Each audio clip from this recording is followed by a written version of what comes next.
बरेली की एक अदालत ने बरेली पुरतशद्दुद मुजाहरे के मुलजमीन बनाए गए मौलाना तौकीर रजा और नदीम खान पर 1-1 लाख रुपए के मुचलके पर मशरूत जमानत दे दी है। एडिशनल डिस्ट्रिक्ट गवर्नमेंट के वकील ने ये जानकारी दी।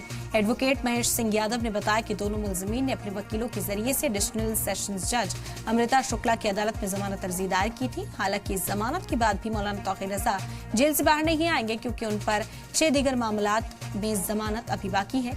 मशरूत जमानत देते हुए अपने फैसले में कहा कि मुलजिम जांच अधिकार की इजाजत के बिना शहर नहीं छोड़ सकेंगे। यदि मुलजिम जांच में ताउन नहीं करते तो जांच अफसर को उनकी जमानत रद्द करने के लिए अदालत में दरखास्त देने का हक होगा।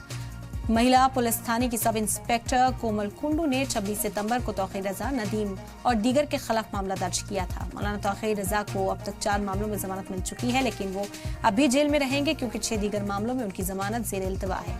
बरेली में 26 सितंबर को मुबैना तौर पर आई लव मोहम्मद पोस्टर को लेकर एहतजाज हुआ था। पुलिस कार्रवाई में कई मुजाहिरीन जख्मी हो गए थे, जिसके बाद बवाल हुआ। इस मौके पर मौलाना तौकीर रजा को मुलजिम बनाया गया था।